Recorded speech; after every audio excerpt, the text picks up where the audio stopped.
Well, let's do the introduction. Like just five. Um, you might have to cut the beginning out a bit here. Um, but we're gonna do That's a fine. bit of a corny introduction. Yeah. Sorry, Welcome. you're live already? Yes, I just went live. Alright, never Um, mind. all right. Welcome to all the factors. Week 4. We're gonna talk about economics, capitalism, um, and try to learn a little bit of new stuff today. Uh, here with Nav and Annette. Just Hi. your average people. Yeah, could we say Yeah. that average people that are just trying to that have always been interested in politics, who follow a lot of this stuff, try to keep up with as much as we can with every, as hard as it Everybody. is. Um, with current events, news, politics, healthcare, whatever you want to call it, whatever's out there, whatever's current, whatever's happening. We try to keep at least a little bit of a working knowledge of this. Um, uh, I have a little bit of background in psychology, medicine. I'm a small business owner and I'm currently doing my MBA. So a little bit of economic background and I'm practicing it daily. If you want to chime in and just add whatever you want to add. Sure. My background's in social work. I've worked with people, mostly with people living with severe and persistent mental illness or who are experiencing something like a disability or homelessness. I've worked just with those different populations in different sectors, private, public, all that. Now I'm working as a um, what you would probably call a public health data analyst for a company that manages Medicaid funds for people with developmental or intellectual disabilities. Perfect. So, like I was saying, I saw a TED Talk today, and this is from 5 years ago. Um, about well by Nick Hanauer, and he's just talking about capitalism. And he doesn't necessarily say capitalism bad. I know a lot of that, at least on the progressive liberal side of politics. I know everybody just you see that. Not, I'm not. I shouldn't say everybody. You see like, oh, communism this, communism that, and a lot of it is jokes. Um, a lot of it is real. But I guess I'll just get my personal thought or feelings behind capitalism. I think capitalism is the best system created, right? Uh, We could do like different episodes. That might be a good idea if we go kind of in depth, kind of do like, today we do capitalism, yeah, we do socialism, we do communism, just yeah, all those sorts of different. I think that would be neat. that's great. I mean, we do have a couple of weeks before we do our first guest Right. appearance, so we have a couple of things to talk about. No, for sure, we could definitely do that. Um, but yeah, so I think capitalism is great. I think it is the better system out there. I don't think there's other systems that exactly foster competition, foster quote unquote fairness. Uh, you know, foster innovation quite as well capitalism does. Um, but it is what did I say a couple weeks ago when we were having a conversation? I think it's a snake eating its own tail, right? Thinking he's Hmm. caught a prey. Uh, and I think when you are in a capitalistic system, and you really have to, we're gonna have to take this approach from a very global point. And I'll tell you a reason why. The U.S. is a very old country, right? Of course, there's older countries, old like when I say old country, I I mean mean, in in the terms scheme of of things, I don't think it's really considered an old country. right. But I'm saying old country in terms of its development, right? Like it's it's a fairly Like developed it's had its country. time to mature in its Yes, economic system. yes. There's it has as much as we hate it. Uh, it has built out structures, built out foundations, solid foundations. That yeah, obviously are deteriorating in terms of like the grid is falling apart or the roads are falling apart. But there are roads, right? Uh, you can look at countries like Namibia, Mali, Senegal, India in certain parts. Um, Even though India is one of the oldest civilizations in terms of like structural, we're talking about that modern day society needs, it's very, very new, right? Because it only just gained its independence in 1947.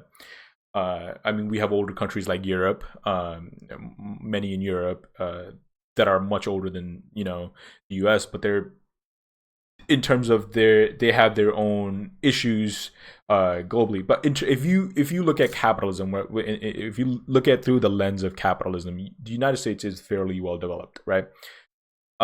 And this is why I say we have to look at it as a global point. And in my MBA courses, anytime we're talking about any kind of finance management class, finance economics, operations management, managerial management, any kind of management or any kind of financial institutions, the case studies that are always brought up are India and China. And the reason why is we are seeing India and China. China's a little bit further ahead than India. Uh, but we are seeing that within our lifetime, how a country within the span of just 40 less than 50 years, less than 40 years, can drastically change and compete with a country that has had its establishment in terms of structure and economics as old as the US, right? It's China is set to overtake the US in terms of trade and GDP and overall wealth. So anytime any concept in masters that are being taught, at least at UConn, China is the perfect example to use every single time because we see it, we're seeing it, and the way it's done, it's nothing short of impressive. No matter how you view China, it is very impressive to take almost hundreds of millions of people out of poverty within 30, 30, 20, 10 years. It's insane. It's insane. They took half their population since the emergence of the Chinese Republic Party. They've taken majority of. And have you seen some of these Chinese cities? They're insane. They're insane. Just look up like Chongdong City. It's you're standing on the 28th floor, and it looks like that you're on the ground floor. Like you literally feel like you're on the ground floor, but you look over the balcony and you're 28 floors high. To be able to build remarkable and like the highway cities. Have you seen that? Have you ever seen that? I just looked it up. Yeah, it's like let me see if I can pull it up right here, like for people. Um, Chongqing. Hopefully, I'm saying that right. I'm not butchering it. Look at this city in China. Look at this highway system, like Chongqing, China. Touristic cities on the planet. For example, watching a train go trough an apartment isn't something Through a train going through an apartment. Completely normal. Here in Chongqing, Yeah, you it's will pretty find a wild. gas station Like it's on the insane. rooftop of buildings. This is a gas station on top of rooftop building. This city has one of the deepest subways in the world. It goes I mean, they 94 definitely appear meters to deep, use their which is space this city has one got Look at this. most complicated overpasses on the planet. As Oh you can my. see, it is Like like a mega- imagine navigating that, and people are, and they've built it. Like like I mean, it's look at probably this. not as crazy as it looks. I mean, No, I mean, how can you not? How can it not be? I mean, well, when you're driving it, yeah. Like of course, like Google and yeah, stuff like that. Yeah.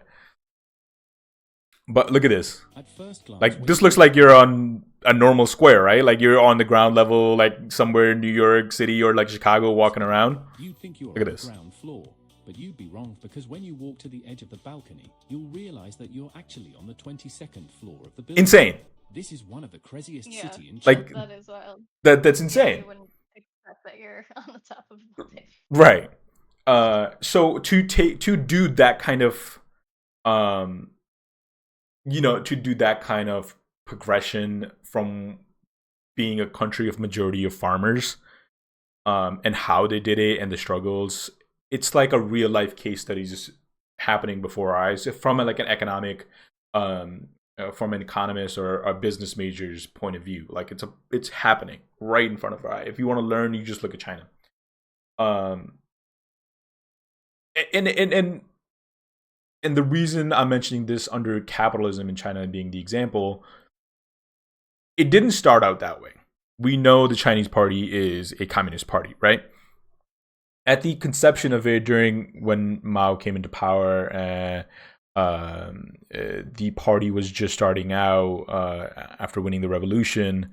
They held on to those beliefs, and this is something we could talk about during when we talk about other forms of economics. They held on to those beliefs wholeheartedly, but they were failing rapidly. Um,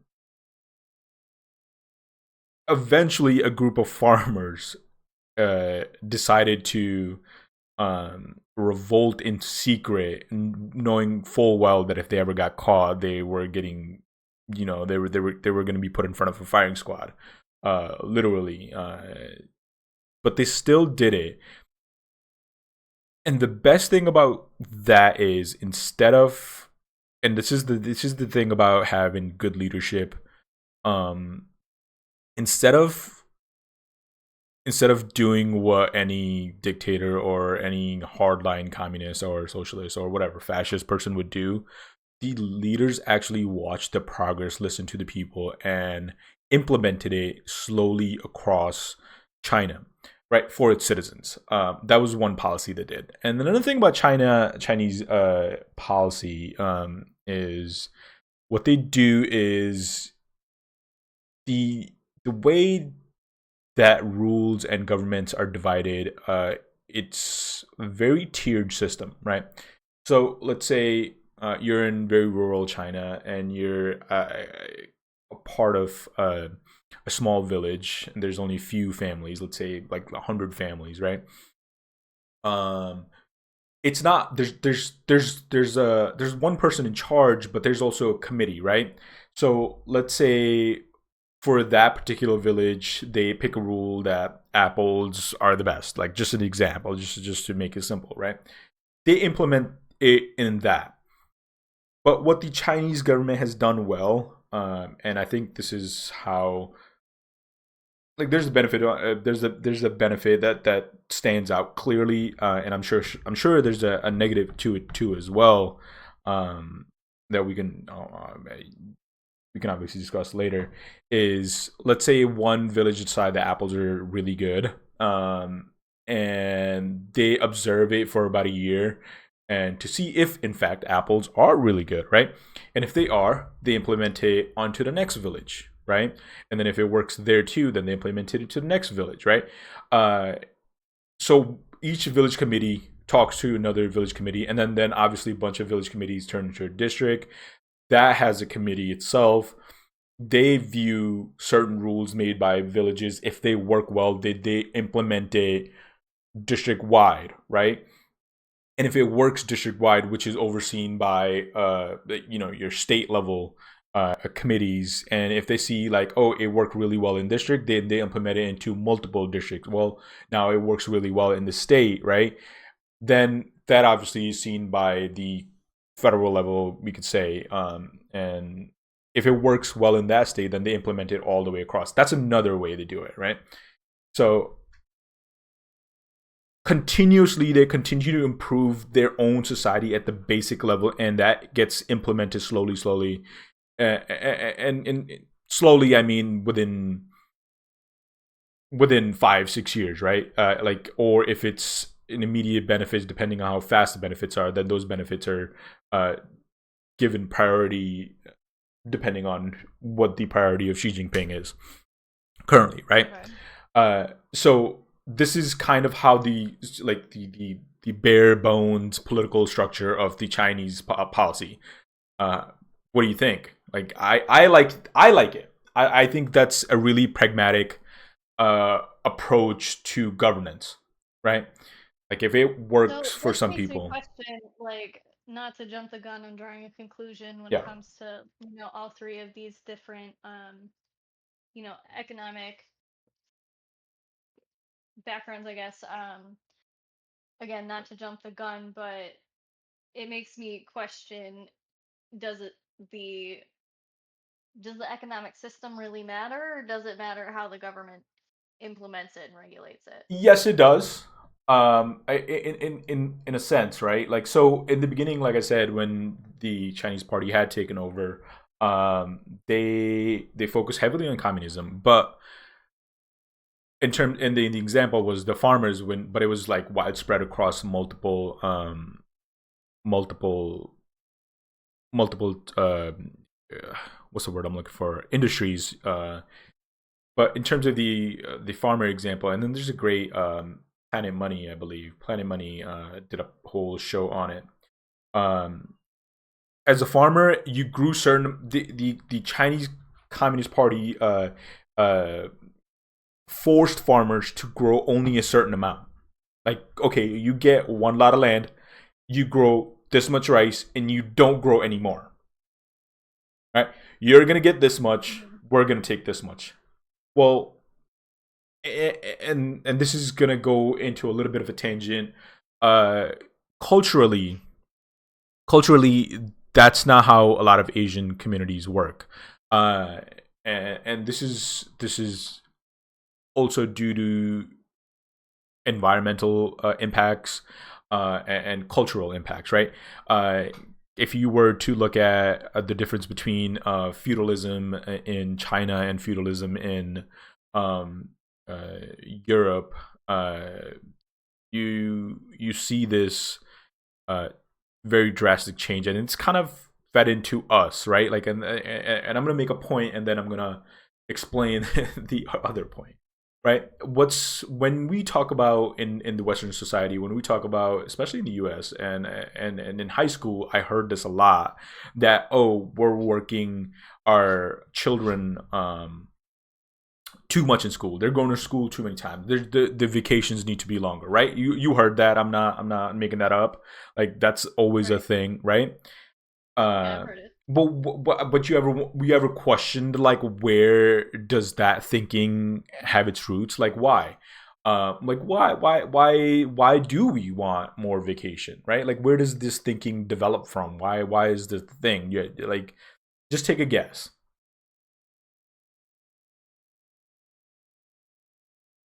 Like here? Yeah. Like why do American children, American parents always want more vacation time?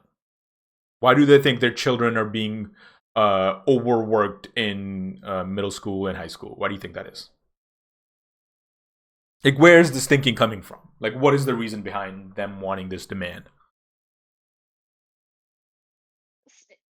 I don't know in terms of like an economic thing. I'm not sure. Okay. All right. So My mind would just go to just worrying about like stress levels and health. right. So I don't think that's really relevant to what. No, but I Unless you you want to go to like, our history of workers fighting for their rights and stuff like that. I mean, but I don't really think that's relevant in this you're situation. you're kind of a little bit off. But so in terms of stress level, well, that's the reasoning that's given, right? But I don't really, there's really no research, at least to back it up, that more school provides higher stress level. In fact, it's the opposite. There was a study done in California, I think in the 1980s, I believe. They took three different, and this is where the economic level plays a part in our education. Uh, they took three different socioeconomic groups, high socioeconomic, middle socioeconomics, and low socioeconomics. Right? They administered the test at the end of the school year. They found that middle to low socioeconomic students performed better, if not just as good as high socioeconomic kids, right? Then, 3 months later, after summer vacation, they were given the same tests, uh, and this is where the surprising fact comes in. Low socioeconomic kids' score dropped drastically compared to high socioeconomic kids, and high socioeconomic kids performed better uh, compared to at the end of the year. Now, why would that be the case? Just after 3 months, like what happened, right? Like what is the cause of? It's the same exact same test. What makes what happens in those 3 months? I mean, the school environment, I guess, if it's all one, I, I mean, it's not like an equalizer, but it's more equalizing. I mean, So think about it this way, right? What it's not a you perfect system. right, but right, it's the issue with the system. But uh, what does a parent that is on the low socioeconomic economic balance and a middle socioeconomic balance? What do you think their kids are doing during those 3 months of vacation? Nothing, right? Like they're sitting at home playing video games, Right. And then they right? don't have access to The educational camps as much. They don't have right, a personal tutor, all that kind of exactly. stuff. And that's exactly right. High socioeconomic kids do have those extra educational camps. They can take vacations to different countries, which has shown to, if you as when you immerse yourself into different cultures, you gain a better understanding of history, of different living standards, different everything, right? Different economic values that you learn as you travel across the world. That's a well-known fact. High socioeconomic parents can provide that for their kids, right? So their education doesn't end at the end of the year. It continues for those 3 months still. They can provide private tutoring, right? So this whole idea that we need a bigger vacation, it just kind of falls flat on his face because this whole stress level thing just doesn't apply, because when you look at when and the So where does the stigma. belief come from? What's that? So where does the belief come from? I and I'm going to get to that. I'm going to get to that, and it has to do with farming, coincidentally, and like the environment. I'll get to that. But Well, I you guess that makes sense. You gotta go home to help with harvest. right, right. Well, yes, but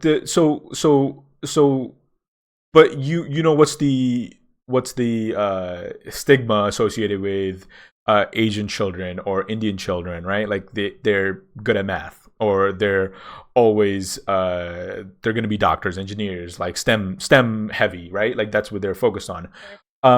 When you look at their social, well, not social, school system across India, we when I was studying in India, we didn't have Saturdays off. We had just the Sundays off, and we would be in school much longer than we would be here, right? And we don't get vacations. We were in school for almost 280, 320 days out of the year. We would maybe perhaps get few, maybe a month of vacation, and same thing is true in Japan, same thing is true in Korea, same thing is true in China. And there's that's a whole different topic we could talk about the suicide rates. That comes a little bit at a different level. India is one of the highest, and so is China, and so is in terms of like student suicide rates. But that's a little different factor. It plays into a whole different field. But in I terms mean, of like, the pressure. yes, Um, to achieve I such mean, high levels. but to be fair, I mean, part of what we also see with all of that is that, I mean, not in every single one of those countries mentioned, but um, the day being kind of broken up with like more meals, more time for physical activity outside. It's not just straight Hmm. nose in a book the whole time. Yes, yes, So yes. I mean, it's like and other types of there's art and music more, whereas we're kind of moving away from that, Yes, too. absolutely. And we're actually the ones kind of hyper focusing on STEM, Yes. um, for the past maybe like 10 years or so, especially, Yeah.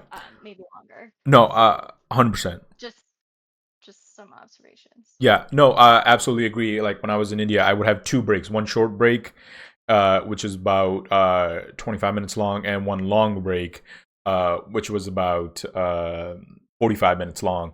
And then we would also have a gym class, right? And then we also dealt with vast different subjects. We practice our native language, English, science, history, math, all that. Like, you know what I mean? And then you had free periods to do whatever you want. So it was a little bit more diverse than it is here. And then you fostered physical activity right along with it.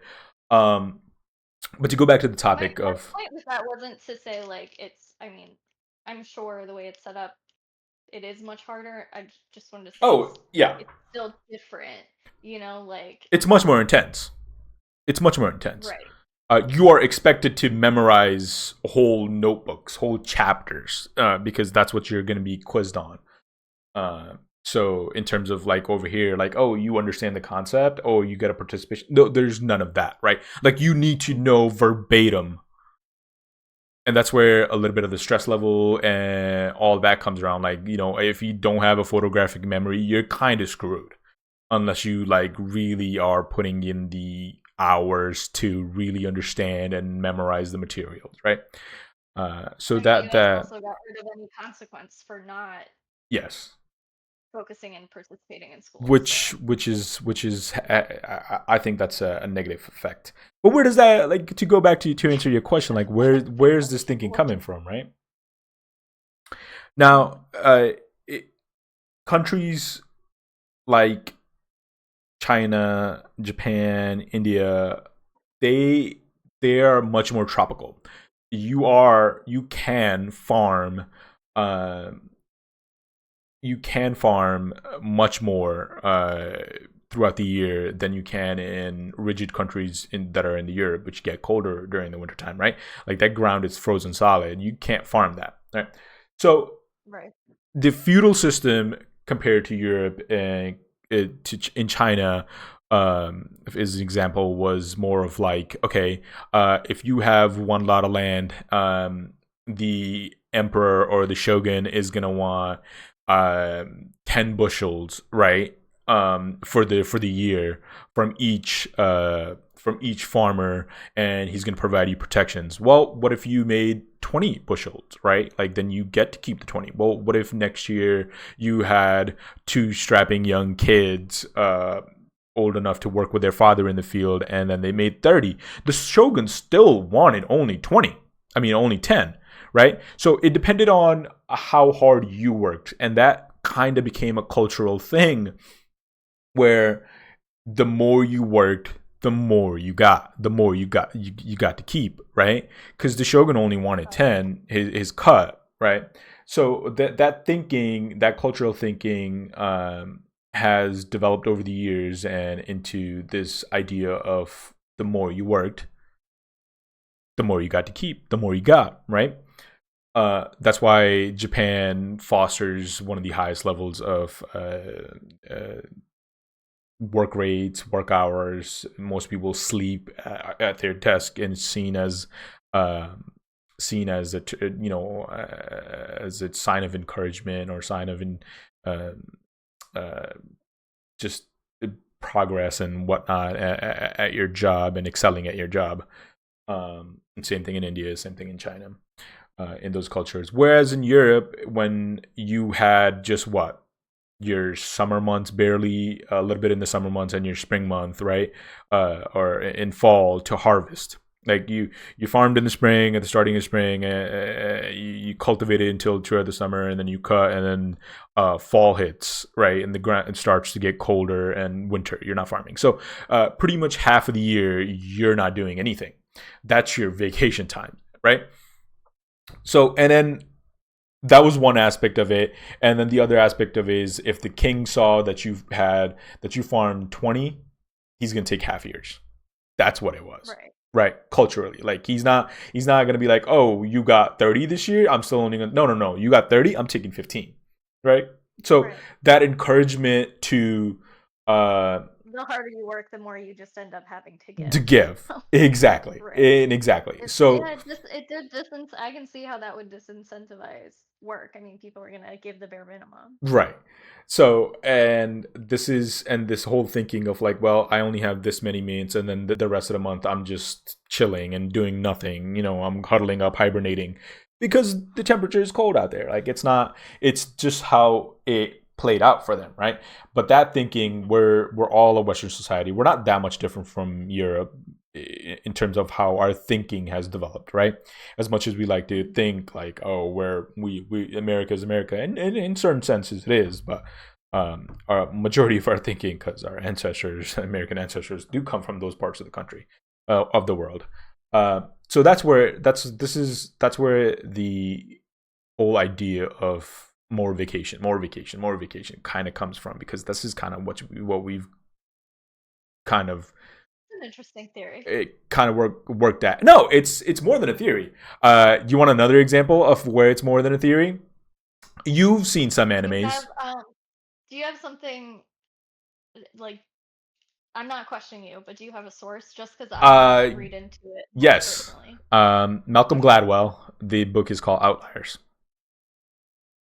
Oh, I read that. It's in there.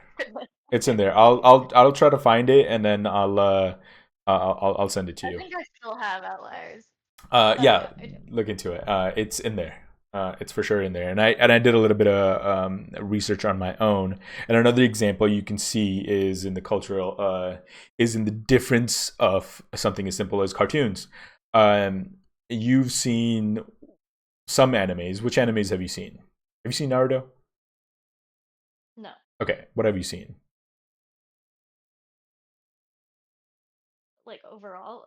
Well, I'll just. But you know who Naruto is, right? I think that's a more popular one, so it's like easier example to use. But they kind of follow the similar plot line and like the theme, right? Like you know who that is. Yeah, I've heard of it. Okay, but you know the yellow kid, right? Like you know who like this guy is. Right, you've seen this before. Yeah, I've seen that before. Okay. Yeah. So like, not a style that I like, so I haven't watched that. I guess right. So but that's not the important part. All right. So you see, as a kid, as a grown up, as a teenager, right? Mm-hmm. Every single anime style, no matter what you watch, or majority of, I would say 99% of animes that you'll watch, you'll start with a kid who's a little weaker, goes through some sort of traumatic event, or maybe doesn't go through a traumatic event, but yet somehow gains some sort of power, or gets some sort of thing, or doesn't have any power, and trains to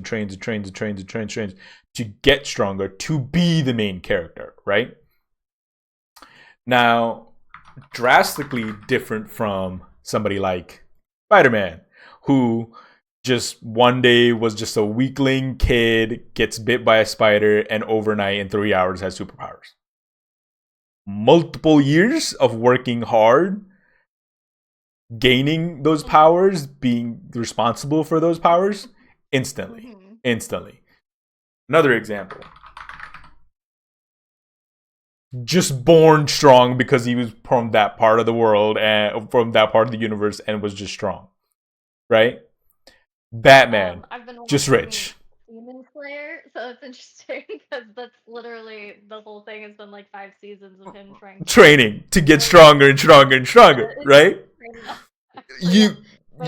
That's fair. You look at any anime, it's the thing is like, oh, you work hard, you will get stronger. Bleach, One Piece, Jujutsu Kaisen, like all these animes you want to talk about, Black Clover, like any anime you look at, you're gonna see the fact like, oh, no power, just a regular kid sometimes, then bam, works harder. The female viewers here, like, That's clearly who we're trying to attract in this Wait, what? conversation. What'd you say?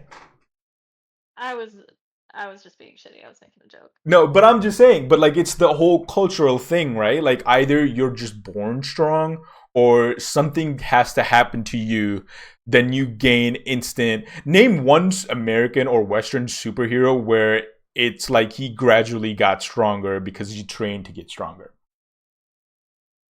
There is none, right? There isn't one. It's a And cultural it's thing. actually this makes me think even like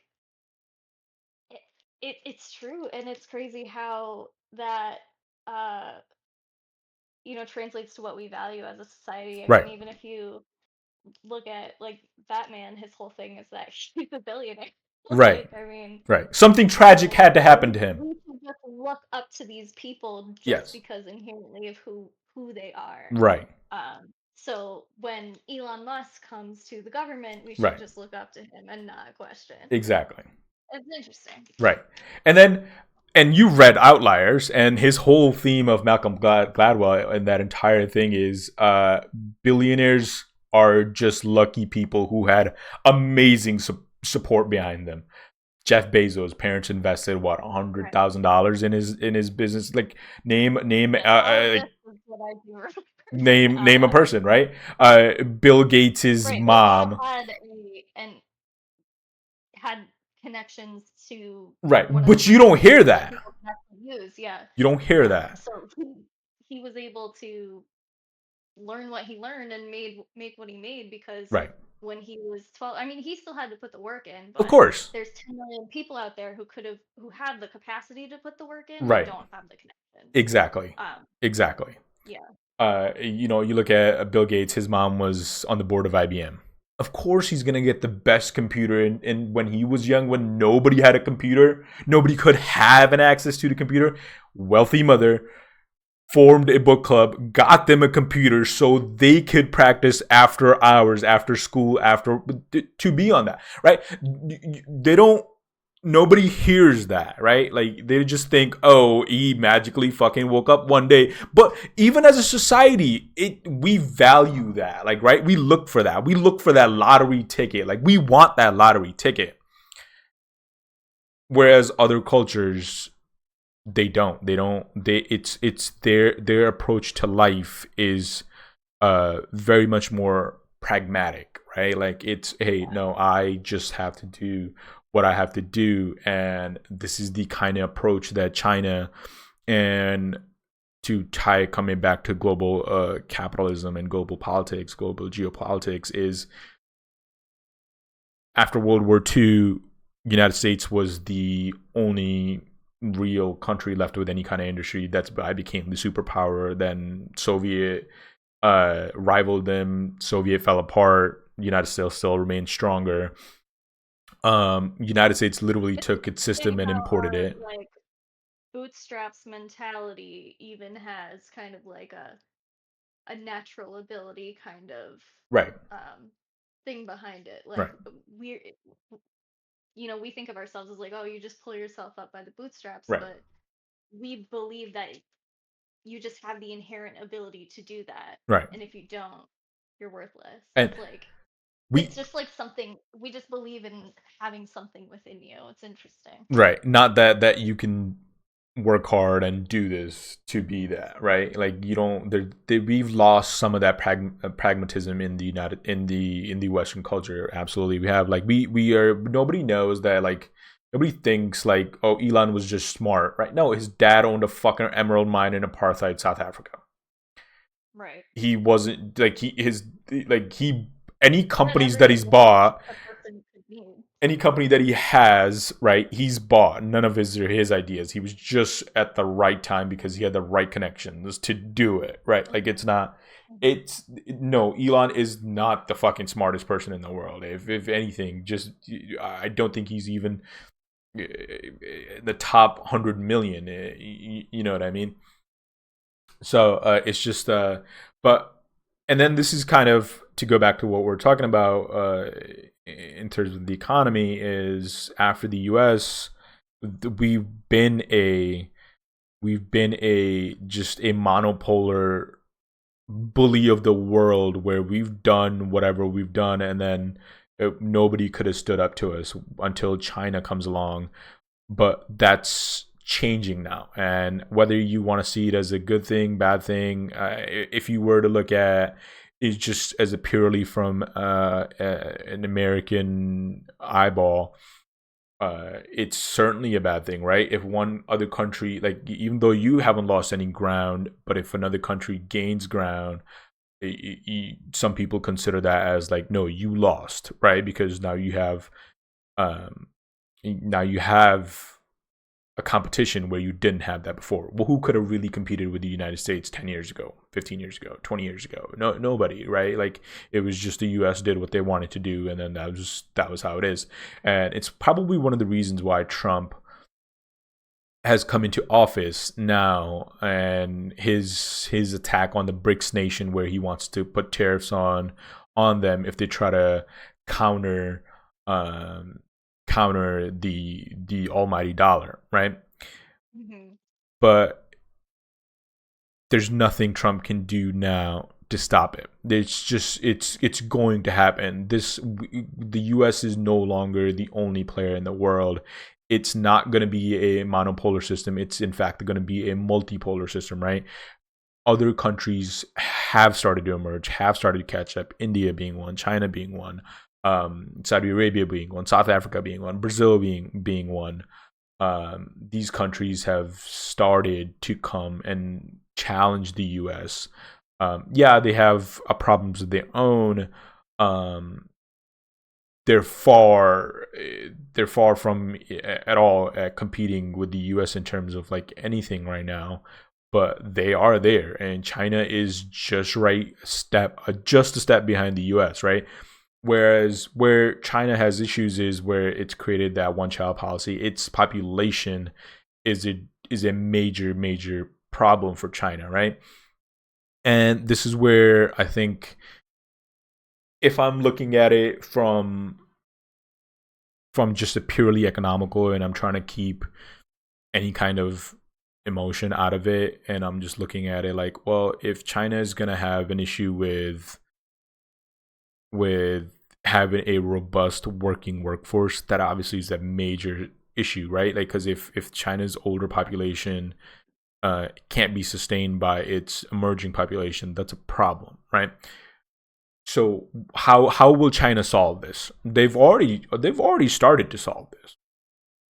They've we always hear this debt trap that China's laying in Africa, whereas in reality there really isn't. That's just a fear uh, that the Western nations have, right? China has increasingly across, I think, almost every single African nation, and a lot of South American nations now. They've started to build infrastructures in there, right? And I was also listening to another uh, a TED talk in terms of energy. Um, I think he was saying 60 terawatts. I don't want you to hold me to that, but I believe that's what he said. 60 terawatts. That's a lot of energy. That's how much energy it would take to power the houses of 10 billion people. We're not even anywhere near that number yet, but that's how much energy it would take, right? But in countries like Namibia, in countries like Argentina, um, there is initiatives already happening by China and by local governments, and the US is kind of late to this, but the harnessing of wind power in those regions is so strong because a lot of those are dry, flat desert lands, right? So when the wind blows, it really fucking blows. Um, Yeah. Argentina has one of the richest fertile soils in the world, that if you can somehow create enough energy sources around and create enough infrastructure there, you can harness such this thing called green electrons for energy. Um, you can have such a huge surplus of energy that things like desalination, growing plants becomes that much easier, right? And if you can solve the problem of water, as much as the CEO of Nestle, I just want to put that out there, as much as the CEO of Nestle wants to control and take away water as a human right, want to do. But if Right. we can solve the issue of clean water to every single part of the world, a lot of problems would go away, right? So the US is far behind that, but that's how China is. That's what China is doing. It's partnering up with a whole continent to solve its issue of younger or older workforce. What is the U.S. doing? What is the U.S.'s strong suit? China export. That's what they do. Um, what does the U.S. export? Nothing. It's a huge import, consume everything machine, right? Like that's at the end of it, that's what the U.S. is, right? So what is the two things that you could say that keeps the U.S. afloat? One is the dollar. We pretty much control the world's trade. Every single trade, or I would say 90% of the trade done in the US, in the world, is done on the back of the US dollar, right? That's one thing. Second thing is the US military. We control pretty much the entire southern hemisphere of the world. Every single trade port, whether you're looking at the Strait of Malacca in Indonesia and Malaysia, or the outside of Yemen, I forget the trade, what the strait is called, or the Suez Canal. All that is patrolled by the U.S. military. The U.S. Navy is in so many countries, right? That's the only thing. It's the military power that keeps the U.S. stronger. China is competing with the U.S. on that front too, and so is India. India started to do that too. But But that alone isn't going to be enough, right? Like, how can the U.S. continue to produce and remain the number one person and consume? You need consumers. This is another one of those things that where I think Trump has this wrong idea with deportation. It doesn't work. You are going to, if you deport what you want to deport, if you want to deport 24 million people that he wants to, you're effectively eliminating 96 to 100 billion dollars a year out of your tax revenue. Like, that's an insane amount of number, right? How are you going to replace that? At one, you're lowering your tax revenue. Two, you're making everything more expensive for your people. Three, you're putting tariffs on every other country out there. Every single one of those policies is just going backwards and backwards and backwards, and it's only harming the US. It just doesn't make sense to do any of that, right? And this is where I wanted to talk about Nick Hanwar, but we're not gonna have the time for it. But Well, it's so we have 3 weeks before we have the guest on, so we can dedicate a week to yeah. each system if we want to do that. Hey, thanks for the sub, brother.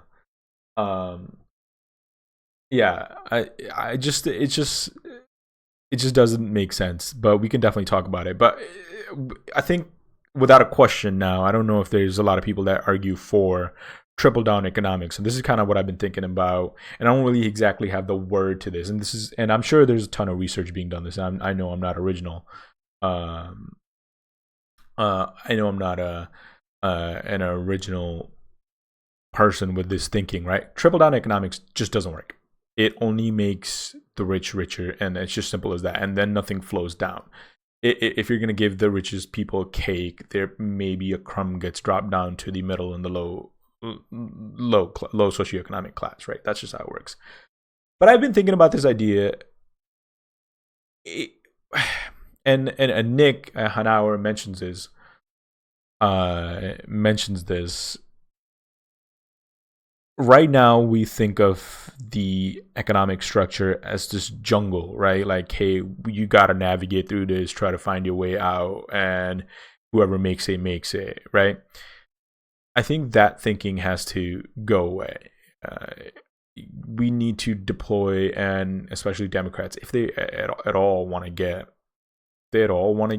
elected in any kind of sense, and depending on how well of a job Trump does in these next 4 years, if he does well, then might probably gonna have a Republican for another 4 years, most likely. And if they don't do well, then most likely we'll see some sort of Democratic power shifting over. We'll see in the midterm elections coming up. I'm sure we'll see something, see which way the winds are blowing, but they can change too. But we need to change that thinking, right? I think, and Nick Hanauer mentions this in his video, in his TED talk. We need to think about it, and then you kind of hit it on the head when we started this. It can't be like a jungle where anything grows, everything grows. The tallest trees, the strongest trees, they just get all the nutrients. They get all of that. It's a dog eat dog world. Like, that doesn't work. Greed doesn't work. Greed fails.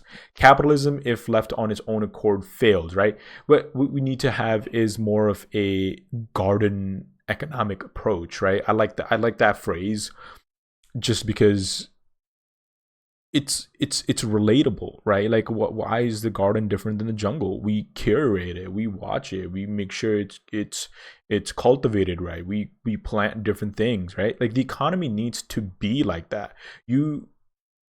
It's not just enough that you tax the richest people, get all that money, but you also need to implement. Why did the New Deal work so well, right? Like, why it created social programs for the middle class, for the low class. It made the American populace, the average American populace, like you, me, or anybody in the stream, stronger. It just does. And if, and another thing, and the way you can think about it, and always the argument against increasing wages is, right, like, oh well, if I increase the wages, then people are going to lose their job. It's going to be so much more expensive for restaurants to open up. Well, and Nick mentions it in his video too. Like, that just doesn't happen.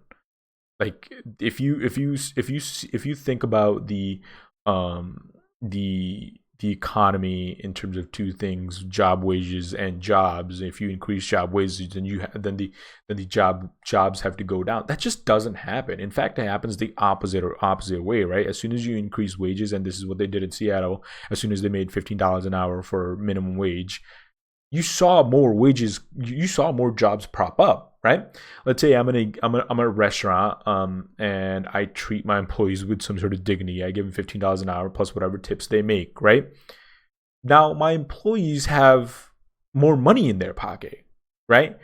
Now they can go into another restaurant. They can take some time off and go to another place. They can shop more. They could buy the extra coffee if they wanted to. They can fill their gas tanks up more than they used to, right? They can try a new restaurant that just opened up down the street, right? They can do that. That means more money in the community. That means that other restaurants getting busier. Now imagine if that other restaurant did the same exact thing. Now those employees can come to your restaurant, right? So if the government comes in and regulates the fairness of this capitalist system, which it should remain a capitalist system, because it is the best system. If it's just managed properly, if it's people are treated fairly, people are treated ethically, right, and they're given living wages, it doesn't harm anybody. So there has to be this concept of, okay, enough, and then enough is enough, right? Like, Well, right. The opposite does harm people, including to the point where it'll harm the people at the top. It's the snake eating its own tail thing that I was talking about. right, Eventually, is it gonna, like, are we waiting for like the top billionaire to come out and he just has all the money and everybody, like, is that the yeah, goal? With the tariffs and the deportations, like, if you're lowering the quality of life and fewer and fewer people's ability to participate in the economy, does that not naturally lead to these businesses failing? Like, right, what is the goal? right. And I think that's just this whole isolationist thing just doesn't work. If I was if I was the president, I had Congress on my side, and if I was Trump right now, who has some sort of semblance and um, sway over some of these congressmen, right? Like, because he has the support of the populace behind him right now. What I would do is I would be like, hey, we're gonna build shit ton of houses. We're gonna do this private public partnership, and uh, even if we don't get it, I'm gonna open up. I'm gonna tell the urban secretary to, hey, you're gonna go and hire contractors. I'm gonna give you this money, and I need 1 million houses built, right? And we're gonna flood this market with houses. People should be able to afford houses if they want to be able to buy houses, right? And then talk to these zoning departments. Build, don't just build giant fucking parking lots everywhere. Build future cities. Think about the future. Think what it's gonna be like. Build public systems, right? Like, even if you don't want to do this housing thing because inflation might go up or blah blah blah blah blah blah blah blah, whatever. A million reasons come out of nowhere. I don't see a reason to not have a good train system. Like, I don't see it. I You name a bad one, and I feel like it's just not bad at all. Like, what if? You know what I mean? Like, what if that happens? Oh, what if people drive less? Or what if people buy less cars? Brother, what? So what if we save the environment a little bit more? We reduce less car emissions that go into the air. I don't know if exactly that's a bad thing. You know what I mean? Like, like, instead of it being a For reliability on an inefficient sector, I mean, God right. forbid. Right. And then if the goal is to produce more revenue, because you want to pay off the national debt, I think this is the perfect fucking way to do it. Have a train station or a train that runs from New York to Florida. Make it fucking a super highway speed train, and that trip takes fucking 12 hours driving. The train can make it in 6. Make that happen. People will fucking go all day long, every single fucking weekend. Now you boosted the economy. Not only have you sold more tickets, taken more emissions out of the air, made a cleaner environment, you've gotten more revenue, and you boosted the economy of 2 states, and plus how many along the way. You've essentially increased the revenue. That just doesn't make sense to me. Connect every single state with high speed railways. Watch the fucking the interstate tourism skyrocket. Boom, because people can go places, right? Like, and then if people take a train to if I'm from New York and I want to go to Florida and I can get there in 6 hours, I'm gonna go there to get, in 6 hours, spend the weekend there. What am I gonna do? How am I gonna get around Florida? I'm gonna have to either get an Uber, which I'm boosting the economy. I have to pay for all my meals now. My restaurants are, what I mean. Like, it's just I'm buying hotel. Like, it's just like I'm innovating Sure. now. And Go ahead. no, I was just gonna say, I mean, I think for next week it would be good to explore, the greed that capitalism kind of lends itself to, and Yeah, why it's that greed that is stopping us from having this fruitful economy where people live good lives and can participate. yeah. I really think we should watch this video because every single topic that you've mentioned, he mentions it.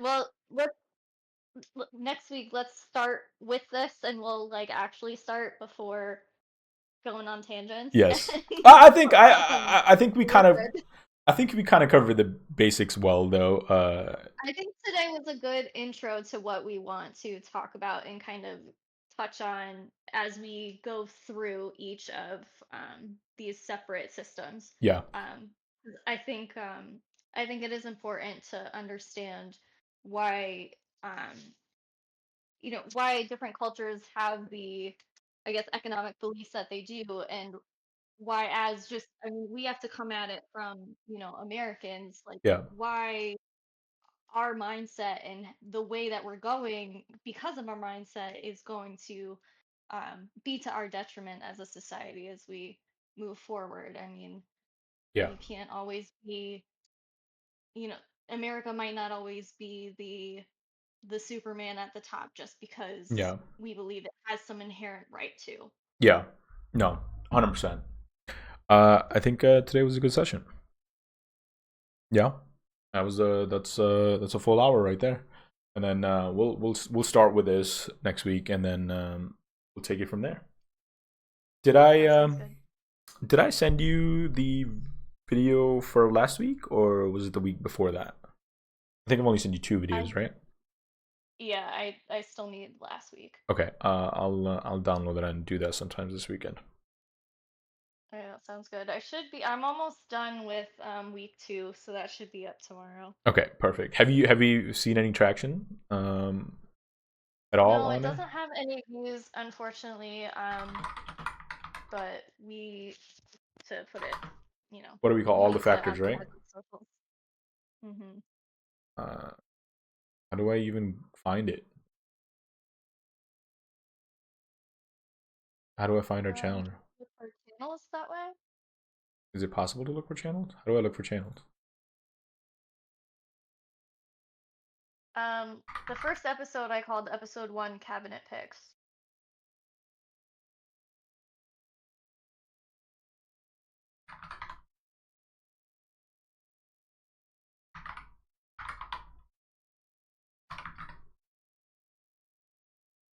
Oh, here we go. Yeah.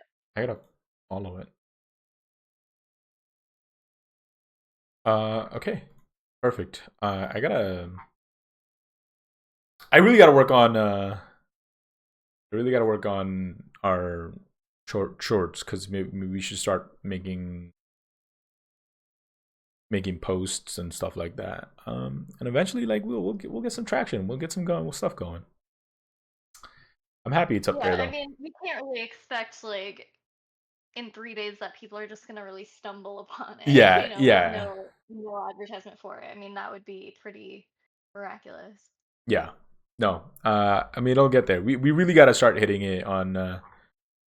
I also haven't really been talking about it personally. Like it's just Yeah, no. I totally get I it. guess. I totally get it. Yeah. But we'll take it from here. I gotta start working on to edit stuff too. I think that's got to be a thing. Like we gotta definitely get it on TikTok and Instagram. We definitely gotta put that on there. Anyways, and my Yes. stream.